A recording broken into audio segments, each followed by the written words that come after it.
Welcome to the Untitled Anarchist Seagull channel. I'm your host, an Untitled Anarchist Seagull called Elise. I think we've got a good evening coming up, and I look forward to going through it with you all. How's everybody doing? Before we get started, I was just, I had recommended a video yesterday by John the Duncan, his stuff is good in general. Always recommendable. He does a really good job of breaking all sorts of shit down. But there was some confusion in this one. And this confusion, I think, is entirely Destiny's fault. And I wanted to get into, just very briefly, the concept of dolus specialis.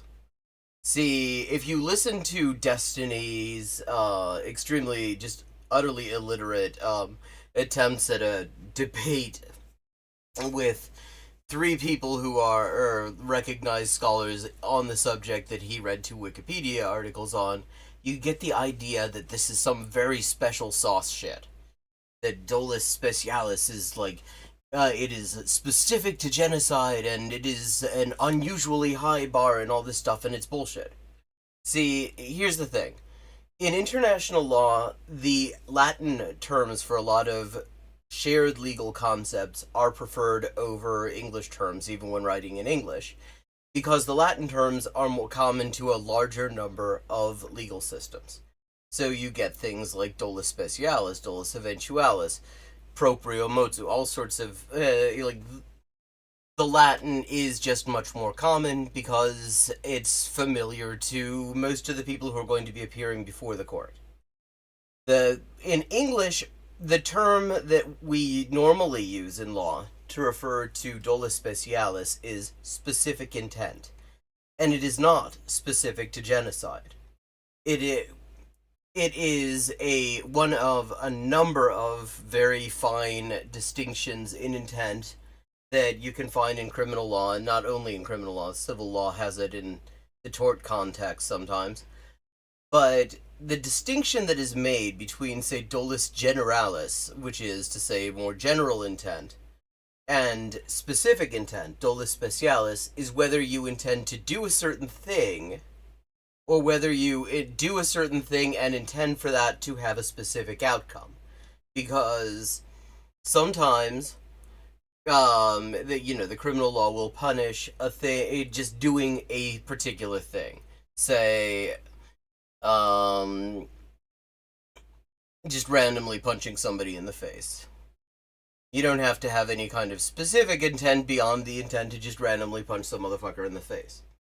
But other times, the intent you have to intend a specific outcome. For example, murder requires the specific intent, the dolus specialis, to kill a person. It doesn't matter if you do a thing that is capable of killing a person, it's only murder if you have that specific intent to actually kill them. Similarly, if you look at theft statutes, the intent that is required is the intent to permanently deprive the owner of whatever property you're taking away from them.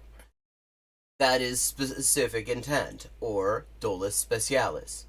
In genocide, the specific intent required is the intent to destroy a group that falls within the Genocide Convention in whole or in part.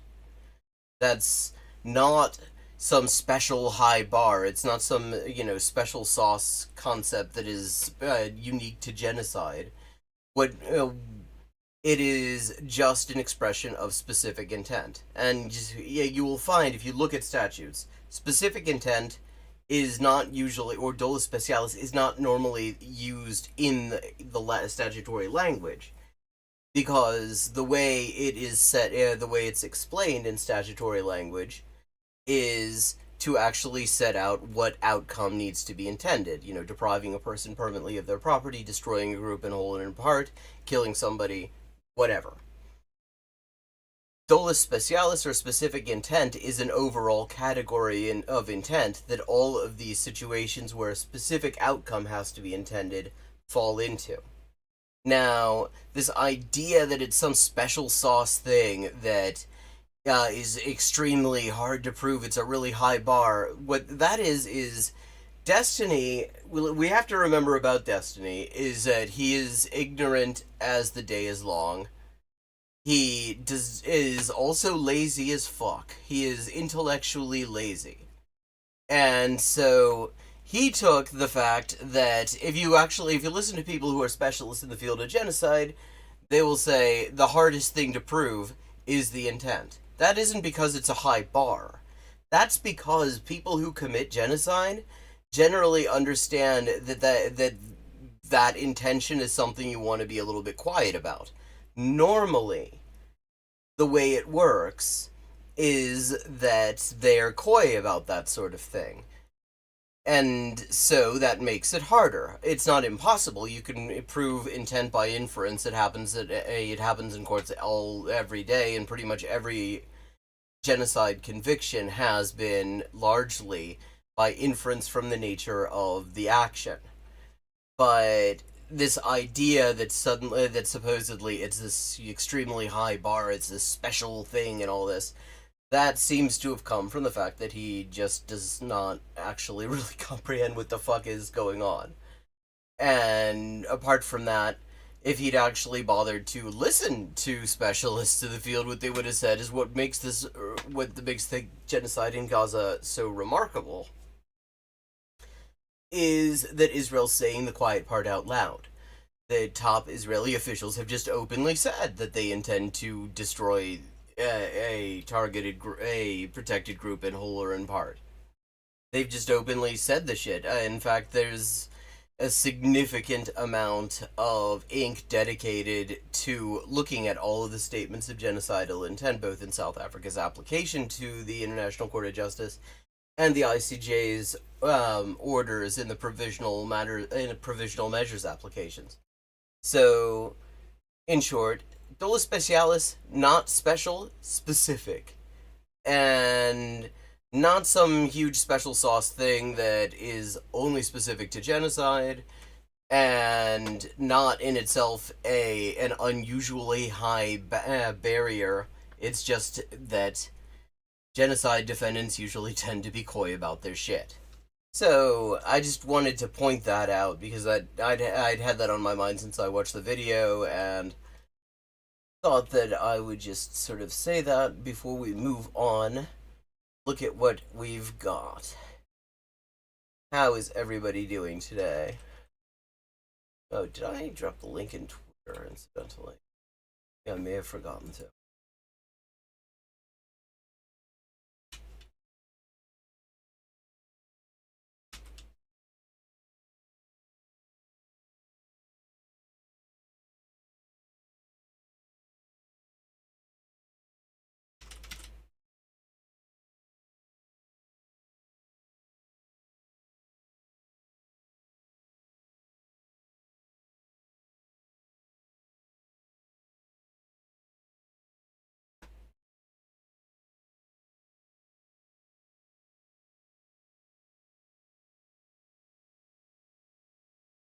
Okay.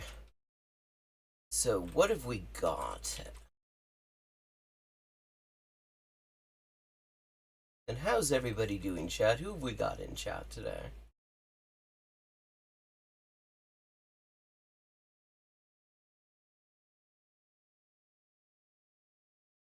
We had just started to watch Destiny, watching Hassan yell at Piers Morgan, which is something that any decent person has wanted to do once or twice, because Piers Morgan is totally full of shit. We've got a bunch of Destiny bullshit. We've also got some Tipito Enojado bullshit. He's going to explain why capitalism doesn't really need poor people. And then we've got some group that showed up in my recommendations. I'd never heard of them. The Ayn Rand Center UK, which already that name promises that they're going to be full of shit. It's Abby Martin's relentless fight for Hamas. Which I'm not familiar with anyone to do with that particular group, but you can imagine it's probably going to be a load of crap. It should be quite entertaining. We've also got some stuff that we started over the past couple of weeks Michael Oren talking about how Zionists in the U.S. are finding that they're not getting good propaganda talking points to work with.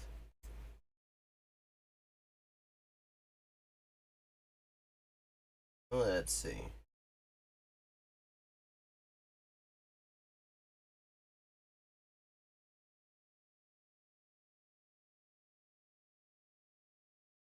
Let's see. Already did that. We can get rid of that.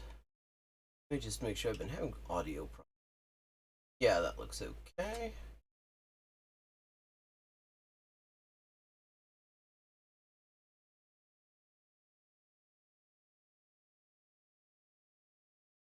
Got some Darman bullshit as well.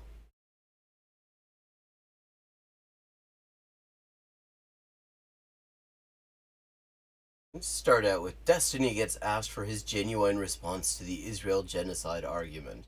Which, I mean, there's nothing genuine about Destiny in the first place. I mean, he clearly just does not give a shit about any of this stuff, except as a way to grift and point score. But so I'm very curious about his genuine Could you explain response. to someone new to...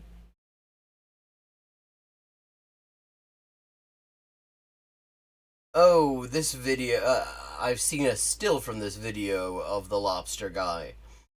I mean, it looks like he should be playing piano here. But apparently he isn't. He's just talking the shit. to the topic in 2 sentences on why the situation isn't a genocide? Genuine question. The genuine response is that genocide is a special crime that has 2 elements. One of the elements requires some kind of destruction of a people or taking away of their children or sterilization, something like that, an obvious thing. But the second part is a highly specialized intent to... Oh, God. This is what I'm talking about. This is what I was just talking about. If he knew anything about this shit, he would know that what he just said is just silly. Because what he's just describing as like this special sauce thing about genocide, namely that you have to do a thing, there is an act required, and it has to have a requisite mental state attached to it. That is literally all criminal law. Literally every offense has that. It's called an actus reus. That's the act. Like, for example, in theft, taking shit away from somebody. And the mens rea. That is the requisite intent. In the case of theft, it's actually a case of specific intent. You have to intend to deprive them of it permanently. So he's acting like this is some sort of special sauce bullshit specific to genocide, that wow, you have to actually have an actus reus and a mens rea. And he I have to say, it's really a pity that when he was at that table with fucking Benny Morris and Finkelstein and Muin Rabbani, that one of them did not simply ask him to explain what Dolus Specialis was. Because all indications point to him simply not knowing what the hell it is. Destroy a group of people in whole or in part. And that highly specialized intent is what makes genocide so unique. And there are so many things related to genocide that don't apply to modern military conflict that you should take note of, because when you... Wait, that don't apply to modern military conflict? Oh, hang on here. What the hell is that supposed to mean? Modern military conflict and genocide are like chocolate and peanut butter. Start to apply genocide in the way it's being applied to Israel, it basically would be applied to every single conflict. And really, every single conflict includes the intent to exterminate an entire indigenous population? And it's very obvious, for instance. So, there are things that you can just, think about. When you look at the, in a genocide... He's going to explain to us why it is that basically every single top expert in the field of international law, international criminal law, and genocide who isn't on the U.S. or Israeli payroll is wrong right now. Destiny's cracked the case. Destiny's doing it. Somebody make humanitarian aid available to their enemy? Probably not.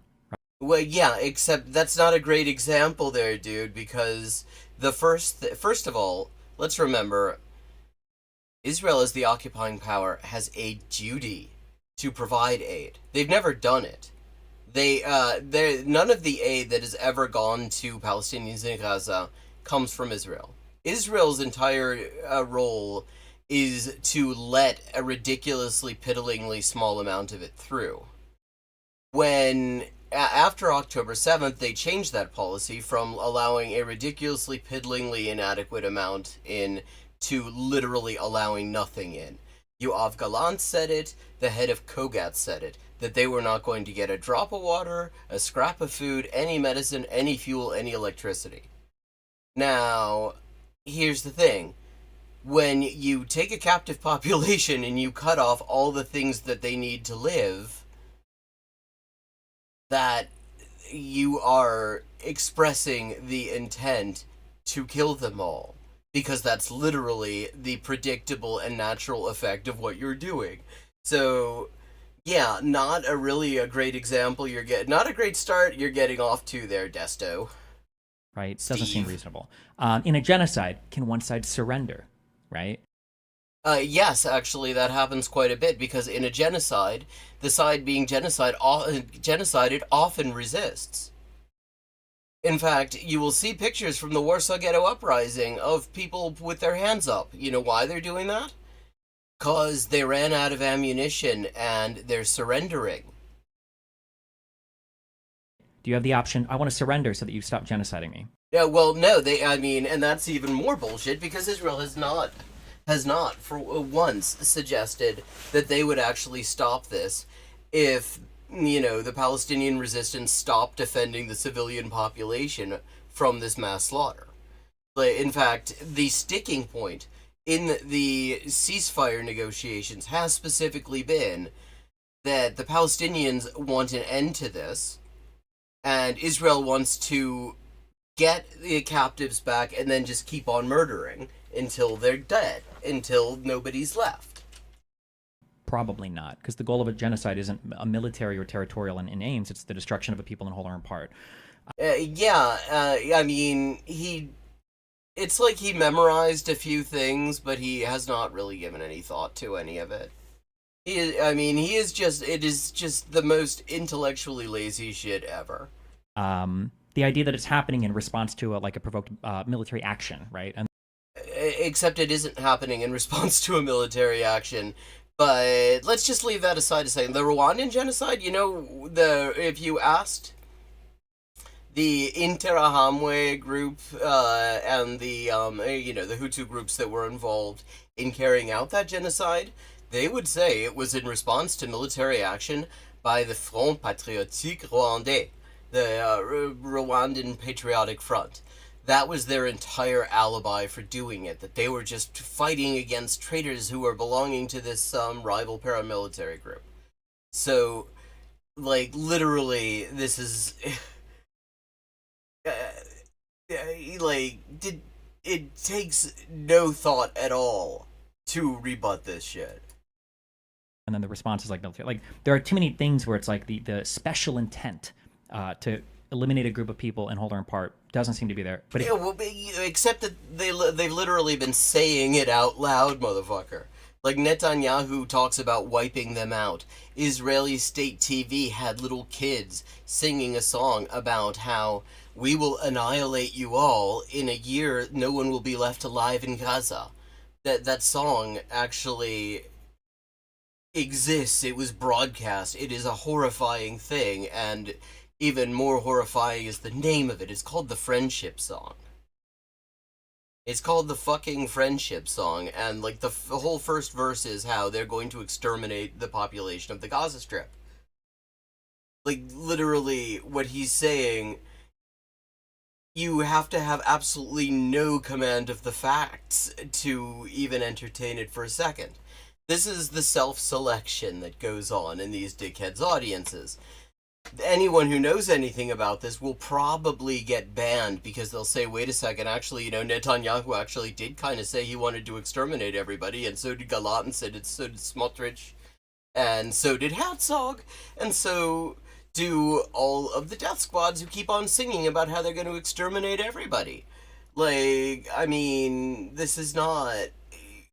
I mean, this guy has a reputation of being a formidable debater, and that is just an indictment of the debate forum. If you want to say that it's there, then it's going to require you to take a look at every single military conflict and go, well, hold on, are all of these military conflicts genocide? No, actually, it does not, because again, what distinguishes all of these military conflicts is occupied captive population and stated intent to exterminate them, combined with actions capable of doing that. Like, there has to be a differentiation there. Yeah.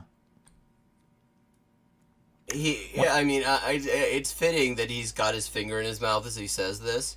See, in German, when you want to say somebody's making something up, you say they suck it out of their fingers. What is your take on a full military invasion into Rafah? Do you support Netanyahu's position or the Biden administration? I don't know what the Biden administration's actual position is. I think the invasion to Rafah it needs to happen. You can't go this far and then... The invasion of the safe area where more than half of the population of Gaza is taking refuge in tents, having been bombed out of everywhere else, needs to happen. Wow, what a cunt. And stop, right? Does the special intent for ethnic cleansing, like pushing them to Egypt, count as genocide? There is no such ethnic cleansing. Is not a real thing. That's just... It's not a real thing. Wow. You heard it first here. I mean, it's true it does not exist as a legal concept. There isn't an offense of ethnic cleansing. There are, however, offenses that are related to it. I mean, forced transfer of population certainly exists. That's in the Fourth Geneva Convention. All sorts of war crimes that are connected to that. I mean, but yeah, the idea that ethnic cleansing is not a thing at all? Wow, yeah. You can really see this is the sort of high level legal analysis you have to get from a fucking Kyle Shittenhouse fanboy. That's a term that we've used. I think the first time it was used, I think, was in '91. That we use when we're talking about like kicking a bunch of people out of an area. If you want to talk about ethnic cleansing, you can, but that's like it's taking population transfer, which is generally pretty bad, and it's highly moralizing and highly normatively low. Wow, it's terrible. You're moralizing about expelling large numbers of indigenous people from their land in order to repopulate it. How can you moralize? You're being so judgmental. It's my emotional support ethnic cleansing.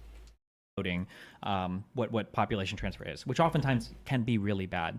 But again, like ethnic cleansing, like any time people are fleeing from an attack, is that ethnic cleansing? Like what? Well, no, that's not the same thing. People evacuate from attacks all the time. The difference, what ethnic cleansing means is they're not allowed to come back afterwards. And the whole point of the attacks is to ensure that they don't. That's the fucking difference. Jesus. But it doesn't. It's just another normatively loaded word that, yeah. Why do pro-Palestinians act like the entire conflict is just one long history of Jewish violence against Palestinians? Well, first of all, Zionist violence, Jews and the Zionist movement, not the same thing. Don't conflate them. That's anti-Semitic. Second of all, yeah, actually, it is a long history of colonial violence against Palestinians. Even though Palestinians were the ones who started the violence. No, they didn't invade. Like, when did Palestinians provoke the invasion? Even though Palestinians were the ones who started the violence when they began massacring Jewish immigrants back during the Mandate period. I don't know, bro. History starts in 1967, I guess. Why do you think the conflict specifically has turned many young people to single-issue voters? He's saying that supporters of Palestinian rights would say that history starts in 1967 and not 1948. I mean, liberal Zionists are the ones who say history started in 1967 because they want to say that Israel would be fine if it weren't for the occupation of the West Bank and Gaza. That's not the pro-Palestinian position. Of all the issues in foreign conflicts, why is this one so special? I've already said this like a million times. It's a good intersection between a lot of different things that young people care about. Why are people more mad about Hamas/Israel than Ukraine when it's less significant and less clear cut than the latter? The moral outrage. Wait, what? It's less significant. The number of Palestinian children murdered since October is many times the number killed in Ukraine since the entire fucking invasion. It's like, if you're going to try to make a quantitative distinction, you really do. You would have a really hard time arguing that fucking Ukraine was the more significant one. I mean, for one thing, look at Ukraine. Yeah, a lot of stuff's been wrecked. There's a hell of a lot of destruction. A whole lot of people have been killed, but like most of Ukraine is still standing. Like fucking Tony Blinken was just there playing a genocidal set of playing bad genocidal guitar in a club in Kiev. And you know why he was able to do that? Because they got electricity in Ukraine. Because the fucking buildings are still standing. Because they still got an airport. Because all the shit that has been completely wrecked in Gaza, some of it wrecked years ago and not allowed to be reconstructed, is still standing there. Like, it's pathetic. Rage seems mismatched compared to realities on the ground. Sure, but I mean, that's how it goes. Do you think people choose deliberately divisive topics to obsess over online? Wow, that's chef's kiss. Like, I wonder, was Destiny going to say this knowing how much he's telling on himself? Like, do you think the Israel-Palestine stuff being controversial makes it more attractive as a thing for a young person to base their whole identity around? Maybe, but... Yeah, I mean, it couldn't possibly be how horrifying the whole thing is and the fact that the U.S. is making it happen. It's just controversial. That's why, like, people just are drawn to the controversy and the opportunity to get the shit kicked out of you by the cops and lose your job. But I mean, think about it. Like, divisive stuff is always going to be more... It's by definition, it's divisive. Like, there's not going to be huge movements online being like, we need to say that it's not okay to have a kid. Like, yeah, obviously, everybody knows that. It's not. We need to take a strong stance against murder. We need to take a strong stance against mugging people in the street. Yeah. Well, I mean, you would have thought that genocide was uncontroversial, but here he is taking a strong stance for genocide.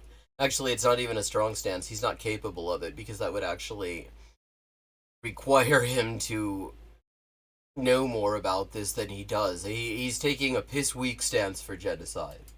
Yeah, obviously. Nobody disagrees. You're not going to have a... Why would you unite around this? Like, nobody cares. Or wait, murder is... You're saying murder is uncontroversial? Dude who thinks that Kyle Rittenhouse did nothing wrong? That's an interesting thing for you to say. Nobody cares. Can you address this news? Hamas offered to release all civilian hostages on October 9th. Israel refused. This was never about... Yeah, I mean, okay, this is simply true. It'll be interesting to see what he does with this. I'm surprised that he read as much as he has. He has a real aversion to reading anything. Hostages.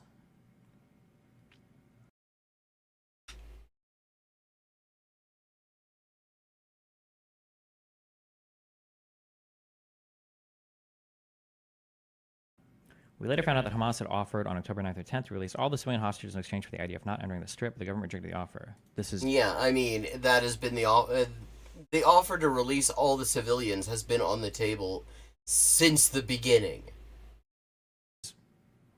This is the least surprising thing in the world. What do you mean? You hop across the border, you kill 1,200 people, and as long as you take 200 hostages back, you can release them back in and there'll be no retaliation? That's... Wait a second. You were just saying that the reason it's not a genocide is that they could have just done this, and the genocide would stop? And now you're saying, well, obviously, if they released all the captives like they've been wanting to do since October, then obviously they still would have gotten massacred? Like, make up your fucking mind, dude. It's wild. What are you talking about? But I'm talking about what you said just like not 2 minutes ago. Has apparently a wonderful little segment called that his community calls when they look at like victims of sexual assault. That is so on brand for Steve Bonnell. And find ways to poke holes in their arguments. So that's cool. With respect to hostages, the mission team found clear and convincing information that some have been subjected to various forms of conflict-related sexual violence, including sexualized torture and sexualized, cruel, inhuman, and degrading treatment, and it also has reasonable grounds to believe that such violence may be ongoing. Let's see. The mission team reviewed incidents of alleged sexual violence related to hostages in Gaza. Based on Based on first-hand accounts of released hostages, the mission team reviewed clear and convincing information that sexual violence, including sexualized torture. Yeah, except, okay, is he going to read this whole thing? Because if he reads the whole thing, that report very specifically says they did not, that they had actually issued a call out. They wanted to talk, they talked to a bunch of released hostages, and they specifically wanted to talk to anyone who had experienced any kind of SA, and nobody who came forward said that it had happened to them. And cruel, inhuman, and degrading treatment occurred against some of the women and children during their time in captivity, and has reasonable grounds to believe that this violence may be ongoing. It is first-hand accounts. Okay. I mean, the other thing to remember about this report is it very specifically wasn't an investigation because Israel isn't allowing an investigation. So all this is commenting on is stuff that the Israeli government provided. And even that, if you go through the whole thing, it points out that a lot of it is just obviously false. Based on first-hand accounts of released... As opposed to what? Or, I mean, like, these are your goal? These are the best accounts you could get, or first-hand accounts, right? Well, yeah, except it did not rely on first-hand accounts. There literally aren't any. Is this what you want? Somebody telling you they got or assaulted? Hostages, there are reasonable grounds to believe that female hostages were also subjected to other forms of violence. That's it. This is the new information that they have. Not that this is the systematic directed by Hamas in the way that the original claims were. Yeah, I mean, and he really needs to read the rest of the thing, because most of it, see, it does not say, notice it says clear and convincing information. The same body, when reviewing the reports on the same sort of thing, but done by Israel to Palestinian prisoners, finds evidence. Information means they don't have evidence, because they haven't actually, they're not an investigative body. They have not been given anything other than statements by like the Israeli government, and so all they can say is, if it's true, it would be then it would constitute this. They don't have that information. They don't have that evidence, and if you actually look for the word evidence in this report he's reading, it's all just a litany of all the things they say. It's all just stated in the negative. We don't have evidence of this. We don't have evidence of that. Can we read the first-hand accounts? No, they're not. They don't have first-hand accounts. Is this enough? No, this is not enough to indict someone. Of course, it's not enough to indict someone. Wait, this is not enough to indict somebody? You only need probable cause. What are you talking about? Yeah, I mean, and that's the thing. This isn't that. I go to a cop and I say, that person me. I'm pretty sure that's probable cause for an arrest, no? Now, you might, like, gather other evidence or whatever for formal charges. I feel like you can convict on eyewitness testimony alone, though. This is considered... Yeah, but in this case, actually, if you read the report, what you find is the only eyewitness testimony available is people who've changed their stories radically on multiple occasions, and have also claimed to see things that we definitely know did not happen. Bonsoir. Direct evidence. It's direct testimony. No, there isn't. That's kind of funny that he's like, but I don't know. That is not probable cause for an arrest? Really? If I were to go to a police officer and I were to say, last night I got by this person... That's literally not what's available. That's literally what's not available in this case. The fucking report specifically says they tried to find people who would say that it happened to them, and nobody came forward and none of the people they talked to said it happened to them. Nobody came forward to say it. In fact, when one of the interesting things that came out from the genocidal ghoul Anat Schwartz, who was involved in the ill-fated New York Times David Gettleman hoax story. She said she actually talked to, like, all the, like, rape crisis centers, and every single place a person who was a victim of SA, literally every single one that a person who was a victim of SA would go to if they wanted to get it on the record in the entire fucking country. And she came up empty. She openly admitted that. She went to every single one, every hospital ward specializing in this, every police station, every crisis center, all of them. And she came up with nothing. And she was specifically trying to find something.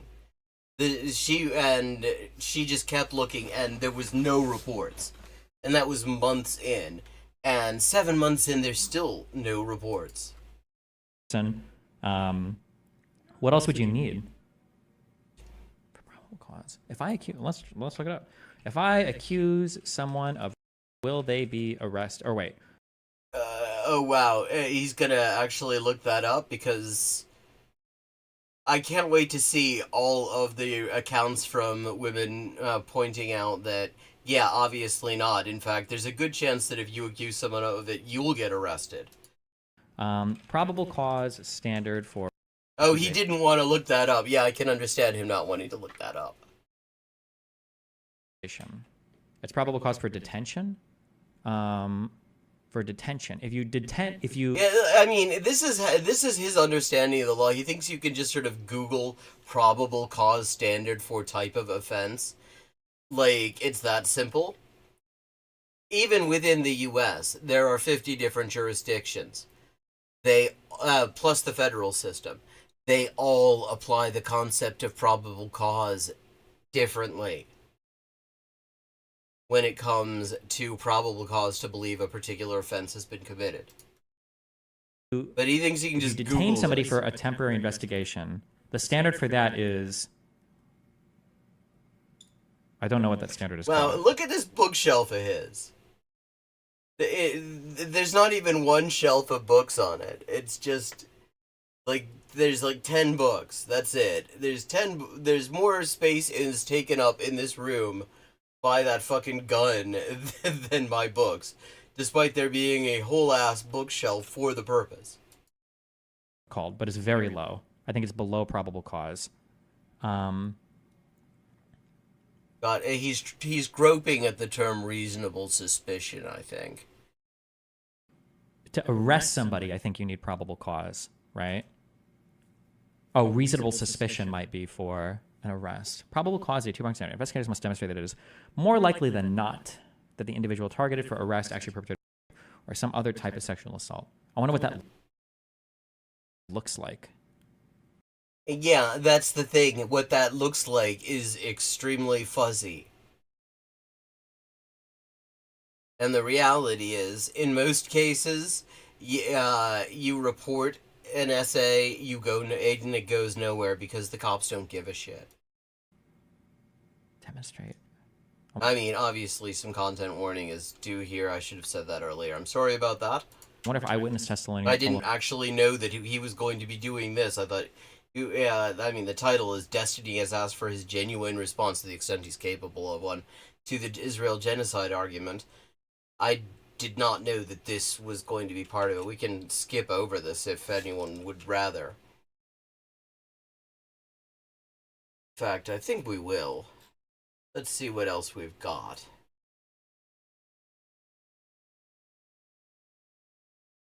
We've got, let's see, Weed Lord on Is Santa a Communist? Actually, as an antidote, that might not be bad. Or, let's see, we've got the Ayn Rand Center UK is pissed off at Abby Martin and her relentless fight for Hamas. Or we've got las tres mentiras de la izquierda desmentida por la izquierda diario. I haven't seen any that looked promising lately. Let me just have a quick look.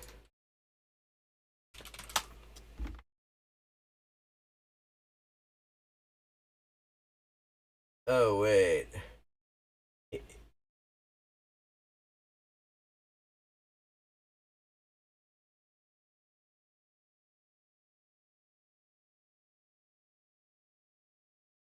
Avoid internet traps and fandoms. That's live right now.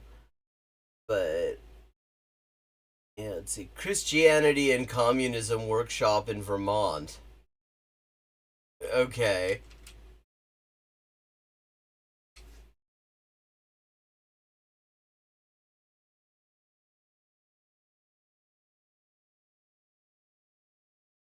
World Anti-Imperialist Platform Event, or which WAIP or WIPE.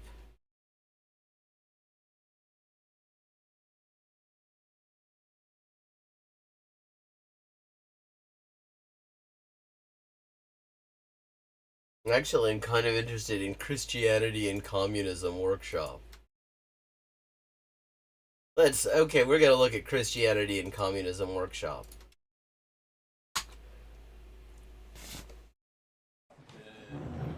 All right, so I hope everyone got some good rest last night. So there was a special request that we talk about the topic of religion and communism and how they can go together. So we're going to talk about... Oh, there's an intro that needs to be played here.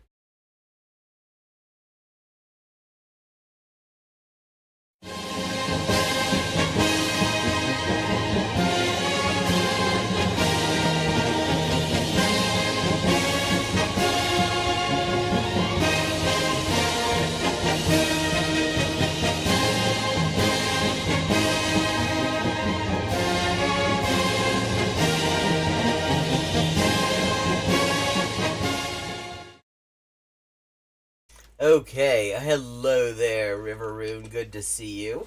About that for our first session here. So I want to first start out. Everyone's so engaged with him, like all 5 people. Well, no, 7. There's the guy getting coffee. How many fucking Cokes does he need in front of him? This reminds me of this picture I saw in this North Korean documentary about the life and times of Kim Jong-il. And there's a picture of him that they show where he's sitting in a conference room and he has 3 fucking ashtrays right in front of him.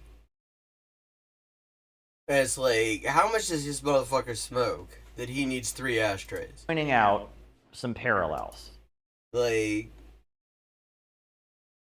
they're different sodas. Now, when we talk about Christianity, the Christian understanding of human history goes like this. Oh, there's one. We're going to find out about the Christian understanding of human history. First, you have the Garden of Eden. Right? We have the Garden of Eden, right? Adam and Eve are in the Garden of Eden. The fruit is eaten. They're kicked out of the Garden of Eden. So from the Garden of Eden, you have... Wow. Are we going to go through the whole fucking Bible now?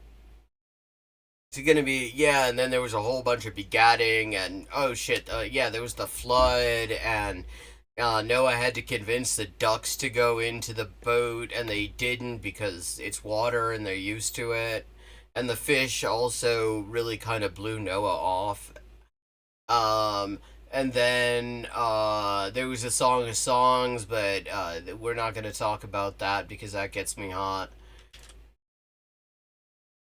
Oh, well, I started out, I'd started to watch anyway, last night, John the Duncan's video on destiny and intent in genocide. And there was like a confusion about what Dolus Specialis actually means that I cleared up in like the first 10 minutes of it. Then there was Destiny's genuine response. Oh, somebody must have taught him. Hey, Toriel Dreamer, by the way, somebody must have taught him to use a whiteboard, because the last time I saw him using a whiteboard, he pinned printouts onto it. He pinned pieces of paper onto it and wrote on them.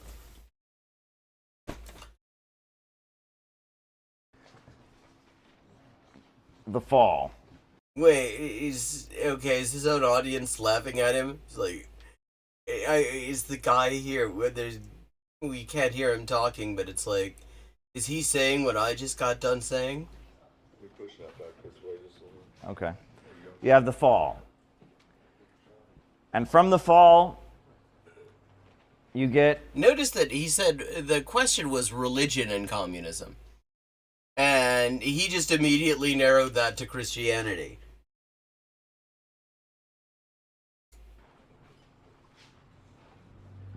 Yeah, people are just walking right out. Right? That's the world as we know it is a result of the fall of man. But out of the turmoil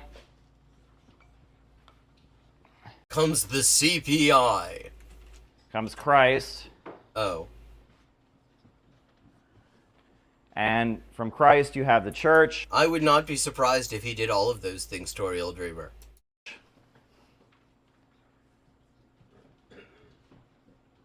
Like, and from there, this is such an awkward way he's writing you it too, like just from the bottom to top.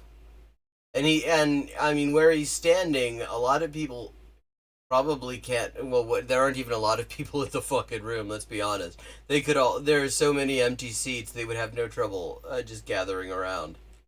You get Eden restored. Eden 2. This is the Christian narrative of human history, right? Yeah. He skipped a lot of things that I made very good jokes about. I mean, whatever happened to the fucking Ark? I mean, a lot of Raiders were looking for that. I mean, and probably other LA sports teams as well. Right? From the fall of man, from Eden to the fall to the turmoil leads to the coming of Christ. Christ founds the church, and the church eventually leads to Armageddon and Eden restored. And all of this leads to surplus value and the pre-cosmogonic egg, etc. This is very Jordan Peterson this time. Oh shit, what happened? Oh, sorry, Nightbot. Sorry about that. Hey, Jinjiri, you got here just in time.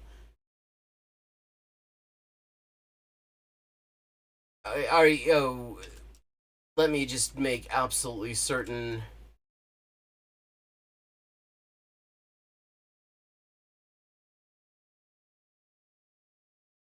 Sorry about that, Toriel. Nightbot is temperamental. We're gonna sort this out real quick.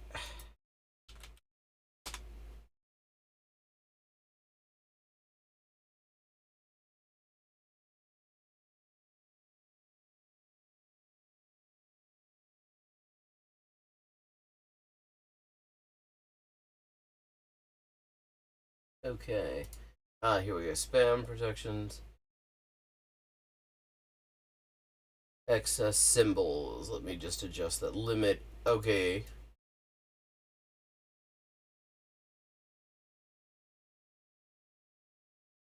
I have just increased the number of symbols and emotes, so hopefully this won't happen again.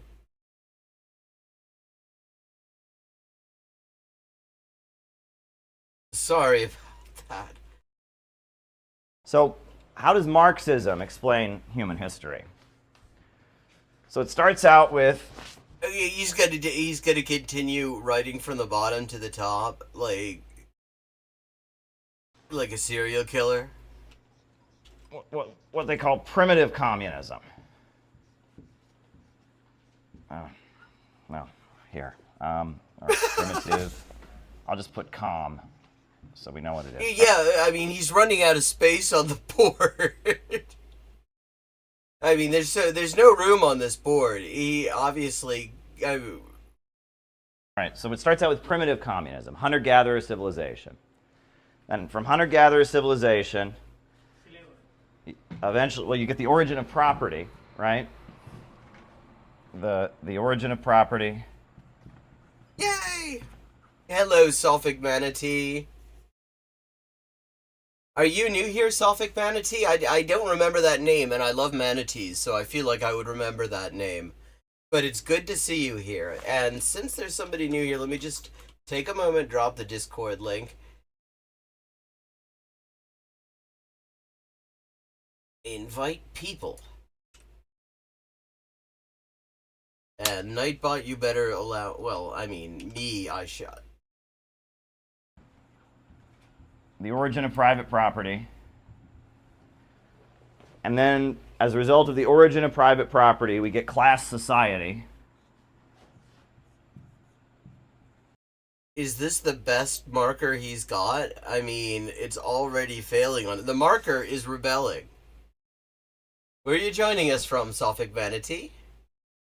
Oh, well, I mean, he did read Theories of Surplus Value, allegedly. He's never quoted from that one. He only ever quotes from the manifesto. Oh, well, welcome, welcome. Glad to have you here. Right? First class society is slavery. Then out of slavery, you get feudalism. Out of feudalism, you get capitalism. Like, does he think that this is what people were... I mean, the question was, talk about the relationship between religion and communism. Does he think that this is what they were asking? Like, the person who asked the question is already asleep. And with the arrival of capitalism, you get the proletariat, the working class, the final class of history that emerges out of class society. And as it's the final class of history. After that, it's just recess. After that, that's communism. Actually, that's kind of a cool way of explaining it, and I would think I will have to use that. Result of the proletariat coming into existence, right? You get the he's left out the bourgeoisie.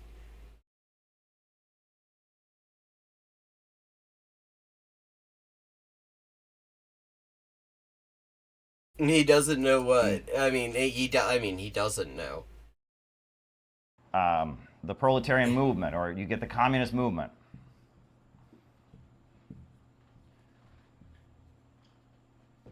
You get the communist. Like, what's with why the fuck do you need like the entire enough space for the entire Soviet Union in between this and that? Movement. And eventually, the idea is the communist movement eventually establishes socialism. I had absolutely no idea that you'd done that. But yeah. So you know from whiteboards, I would guess. Yeah, he just totally left out the bourgeoisie. I mean, like that. I would have thought that they're not so much the final class of history as like they're one of the two final classes, because the whole point of like the capitalism and the whole Marxian concept of how that works is that you've got two classes, because there's also the fucking bourgeoisie. Otherwise, if it's just the proletariat, like why are they the proletariat? Like, if it's just the proletariat, then you just got communism at that point, because there's nobody lording it over them. Caleb Maupin is, like, he was born a vice principal. And then out of socialism, we get higher communism. The higher stage of communism. So this is a very similar narrative. His handwriting changes with every line, too. From Eden to Eden, right? From the primitive communism to the higher stage of communism. And it's recognizing that at some point we had a classless society, but yet something happened, something changed, and as a result we got a society full of turmoil, and that turmoil will eventually lead to some kind of movement being I'm sure Marx would love to see his, his entire conception, of like historical materialism reduced to a fucking Christianity fanfic.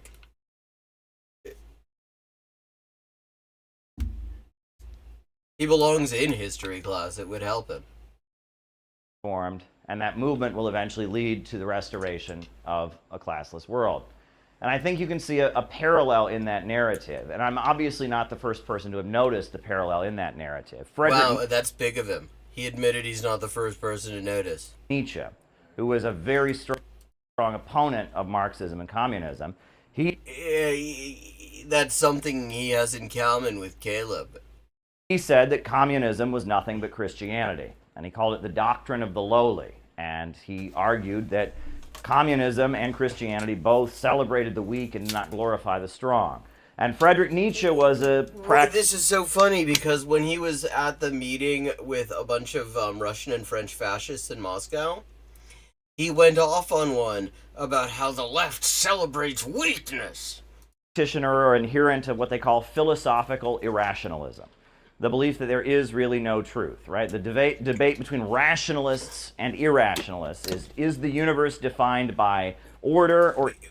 He's taking a picture of this. Dude, there's nothing on this board. You could have written it down in the time that it took you to take that picture. But I guess the universe picture would defined last by longer. Chaos. Well, Marxists generally argue the universe is defined by order. There are real objective laws in history. There's objective laws. There's laws. I mean, it's not the first time he was involved with neo-Nazis either. I mean, that's been all along. He's been connected to Fash from the beginning. In fact, some of the people who left CPI Mark I. Lowly Worm is that a Roald Dahl reference, Toriel? Left CPI Mark I over the whole exploitative sex cult thing were in fact some of the Naziest motherfuckers in the group, actually. Laws of gravity, there's mathematics, that the universe is defined by order. Irrationalists say there is no order in the universe, and the universe is simply chaotic, and if you someone who's trying to assign order to it is simply trying to assert their will over it. Does he not know that there is an entire area of math and physics looking at called chaos theory? Like, did he miss that? For you and suppress your great individualism. The irrationalists celebrate the individual in his refusal to accept any of these false laws that are imposed on him. And that philosophical irrationalism is the beliefs of the what you could call the new atheist movement. Wait, what?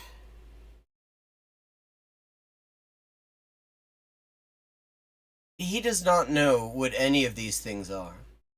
That's what I have to keep on reminding myself. He doesn't know what rationalism is. He doesn't know what irrationalism is. If you asked a lot of these new atheists, I'm pretty sure they would tell you, they would describe themselves anyway, they would self-identify as rationalists and empiricists. Like, what he's describing as irrationalism actually sounds way more like postmodernism. So let's talk about Marxism and atheism, right?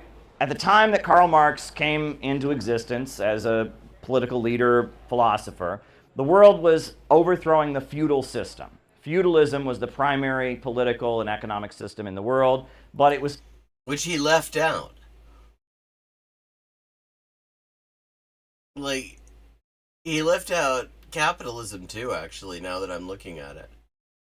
Facing great revolts and uprisings. You had the French Revolution, you had the English Civil War, you had other revolts and uprisings that were taking place to overthrow feudalism.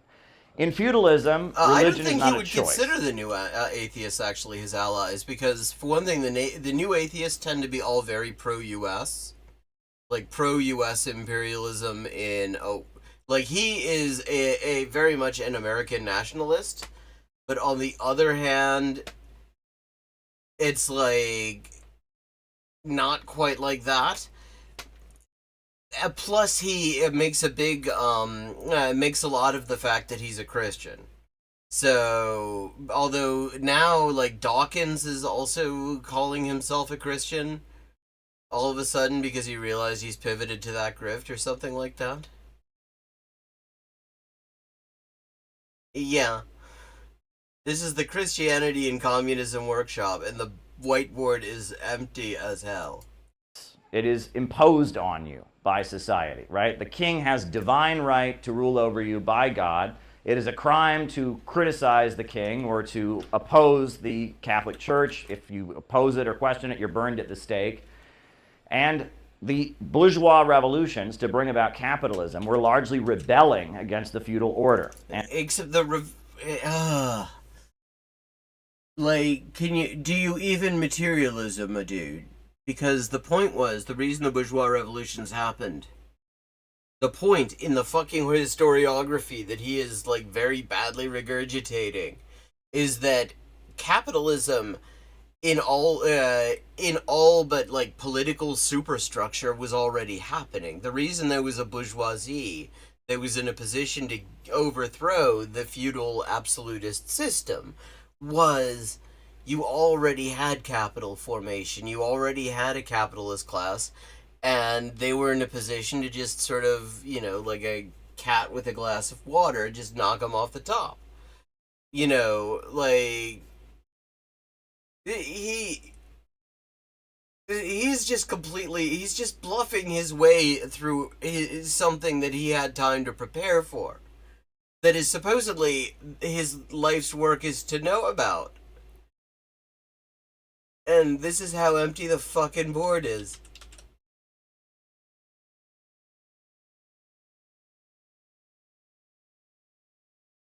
Well, the last I saw Dawkins, he had showed up at some sort of protest against the genocide in Gaza.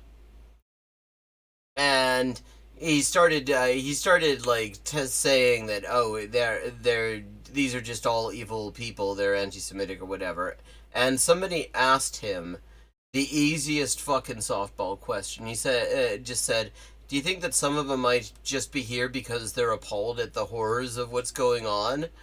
Which is an easy one to answer if you're not a complete coward. And he said, and he just ran away. He fucking ran away and said, I don't want to be recalled. And demanding the right to be scientific and demanding the right to engage in scientific research. In fact, the very word revolution originates in astronomy. It was Copernicus came up with this understanding based on his use of a telescope that the Earth was not the center of the universe, it was revolving. And he called himself a revolutionary. He wrote his chronology is so fucking weird here. Because he's literally talking about the scientific research. He's like literally making the point that they were already doing the fucking research. Like, the reason that they had, you know, capitalist production at that kind of a level in the first place is because there was all this kind of research going on. Like,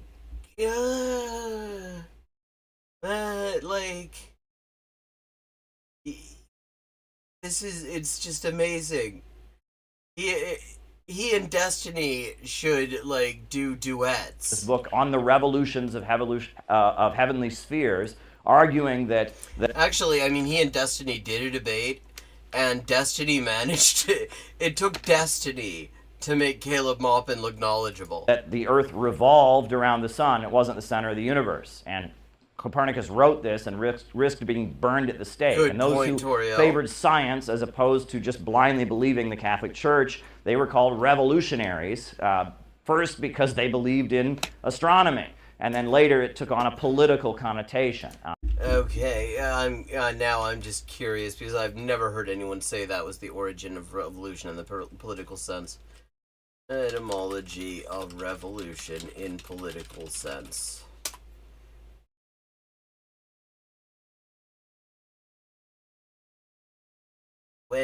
Okay.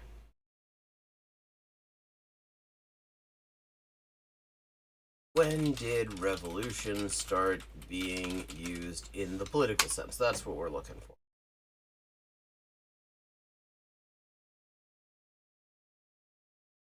Okay. Abrupt, okay, attested by at least 1450. I mean, this is just fucking Wikipedia, but... Okay, with regard to the revolving motion of celestial bodies. So, it was well established by 1688. Okay, it looks... At the very least, let me say, he's consistent with what Wikipedia says. How do you define bluffing improv? It was with the rise of the French Revolution and other things. It became that the word revolution was largely about rejecting the rule of the Catholic order and the religion that was imposed in the feudal order and accepting a scientific way of viewing things. And 1848, that's the year the Communist Manifesto was published. In the year of 1848, there were over 200 revolutionary uprisings across. I mean, the way he writes that, the way he says that is if Marx wrote the manifesto and then there were these revolutionary uprisings. Actually, as opposed to it being the backdrop against which Marx decided to write the thing. Europe. Every major European country had several uprisings in the year of 1848. They called it the Spring of Nations. And 1848 in particular was the year of the German Revolution of 1848. And wow, 1848 was the year of the German Revolution of 1848. That was a good year for it, too. I mean, you wouldn't want to have the German Revolution of 1848 in 1923, for example. Yeah. And the German Revolution of 1848 was I'm so much better at the, like, when I was, let me put it this way, when I was 19, I was better at doing this kind of bluffing than he is now. Now eventually I realized that it was better to just actually not run off at the mouth about shit I actually don't know anything about. Sometime around, I don't know, probably in my 20s, I kind of realized actually it's more interesting if you don't just sort of bluff your way through shit you know nothing about, because then you might actually learn something. But apparently he's decided that this is just the only thing. Oh well.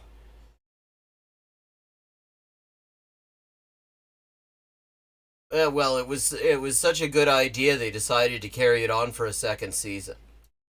Because Germany at that time didn't exist as a country. There were many different principalities and municipalities, and they wanted the creation of a central German government, a nation state with an elected democratic republic. And so all over what became Germany, you had people rising up against the local feudal kings and monarchs, and the battle cry, the anthem of the 1848 German Revolution. Do people know what it was? Deutschland, Deutschland, über alles, Deutschland, über. Okay, first of all, why is he singing this? That's, I mean, he's just doing this so that people will clip him doing this.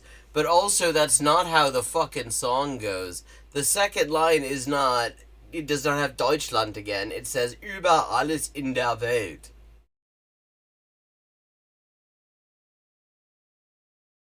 Deutschland, 48 German Revolution. Do people know what it was? I love this. Watch the guy. Watch this guy. Deutschland, Deutschland, über alles. Deutschland, über all das Welt. Deutschland über all das Welt. What? What the hell was that? I mean, the accent is the least of it. That doesn't, just syntactically, that makes no fucking sense.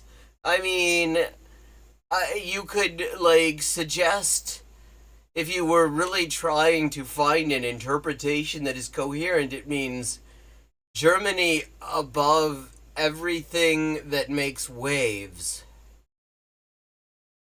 two L's in Welt rather than one. But, like, I just love the dude walks right out as he starts to say... I mean, that's the headline of this, I think. Audience member walks out as Caleb Maupin starts singing Deutschland, Deutschland über alles. He's given us this gift. Right? They were demanding the creation of a German nation state that would have democratic rights for the... Also, let me see. Deutschlandlied.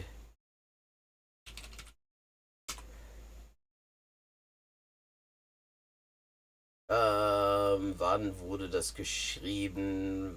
Wann geschrieben? Okay, yeah.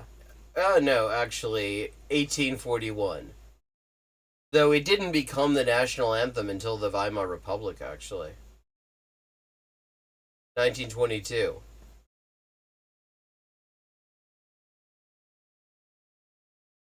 Oh, he's definitely bluffing the German.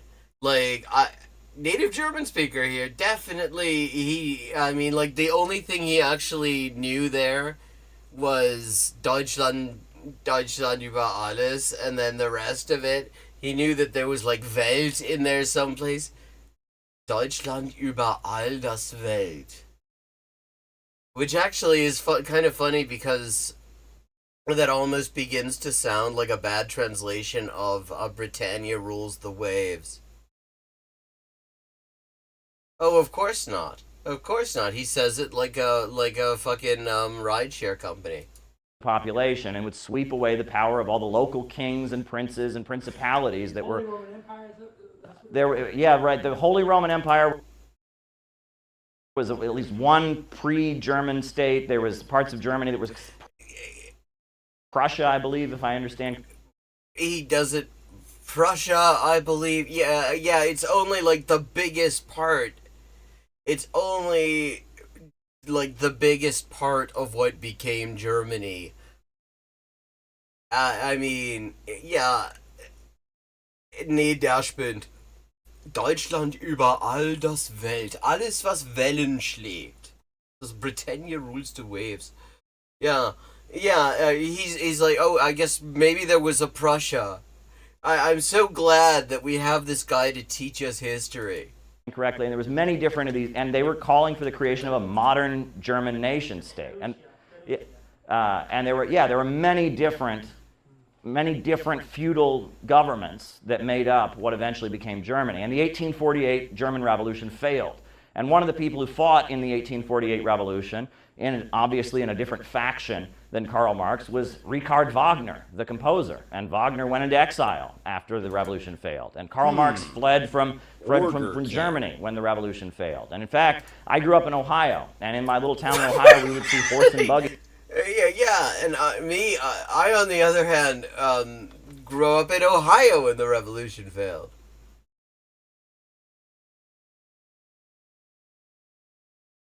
Going by, and a lot of the people I went to school with were Mennonites, and then there were Amish in the area. They had Mennonites. Their own school. Those are people who believe in minions. Why is it if you go to Pennsylvania and Ohio, there's so many German folks with last names? Because in 1848... Well, I mean, I would imagine there are lots of non-German folks with last names, too. If you were on the losing side of the revolution, you had to leave Germany. And the 1848 German Revolution was this massive uprising demanding the overthrow of feudalism and the creation of a modern German nation state. And Karl Marx had one faction that was part of that uprising. And at that time, religion was associated with feudalism, where it was imposed on people. And like, does he not know about Protestantism? Because, I mean, one fun fact about Germany is there's a lot of Protestants there. There were a lot of Protestants there at the time. And, yeah, I mean, you're going to talk about fucking feudalism and religion, specifically Christianity, and you're not going to talk about what are the big divides between Protestants and Catholics on the continent was that Catholicism tended to side with the feudal monarchies and Protestantism tended to be much more the religion of the upstriving, bourgeoisie and everything. Except in the 6 counties in the north of Ireland, where it was exactly reversed because of settler colonialism. And the overthrow of feudalism was demanding the right to be scientific. And many people look at the fact that Marx called his philosophy or his teaching scientific socialism. And they look at that and they say, okay, you're not sitting there with a white coat and you're not doing experiments to prove socialism. Why? What about a whiteboard, though? It's not scientific in that sense. So why did he call it scientific socialism? Well, he was saying that his socialism argued that socialism would come into existence as the result of struggles between classes. And it was coming into Yeah, we're just leaving out material conditions entirely.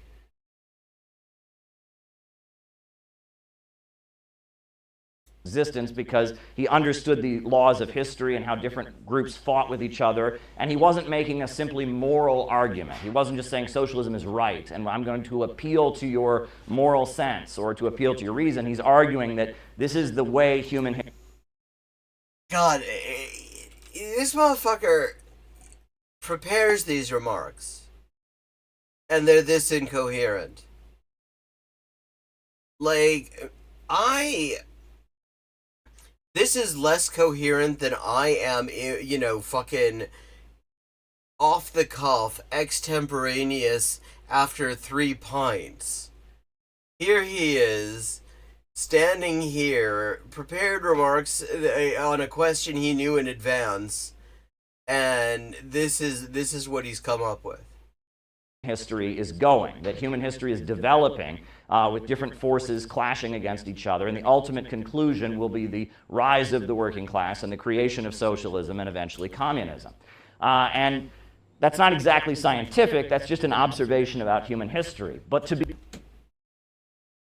scientific in this age meant that you were part of the new world that was emerging, and you were not... Oh, God, he doesn't understand. You see, again, this is one of the things that actually annoys me about the English language reception of Marx, actually, because the thing is, the word wissenschaftlich in German does not map exactly to when we say to the vibe of scientific as we use it in modern English.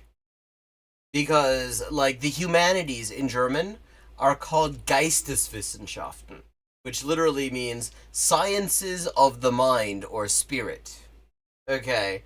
Wissenschaft, wissen, knowledge. Schaft me is sort of an abstract collective noun. The idea, if I were translating Marx on a blank slate, the term I would use is scholarly. That is the closest thing, I think, in terms of modern English usage to what in German is meant when you say wissenschaftlich. Because what he's talking about is that he went into the fucking, he used archival research methods and other, scholarly methods to understand exactly what the developments with the means of production were in different places and different times, and how that was affecting the class structure and what that was doing to production and all this sort of shit, and coming up with huge numbers of figures and stuff like that, and, yards of linen and things. But he doesn't know. God, it's really fascinating. It's really I love this freeze frame of his. How little he knows about the thing that is his life's work. Not part of feudalism. And atheism, the atheism of Karl Marx, was very much a rejection of the feudal order that existed. Now, I often make this analogy and explain things when I explain how one can be religious in our time and be a Marxist or a communist. I talk about this ring that I wear, right? Oh God, this is the ring of so much lore. Like, that he gave to the inner circle of his cult. Now, when I went to the Islamic Republic of Iran, I saw that all the men, for the most part, at least the religious men, were wearing this ring. And so when I got back to the United States, I wanted to find out what this ring was. And I read about it. Why didn't you ask people in Iran what it was when you were there? And the ring, they call it an Islamic akek ring.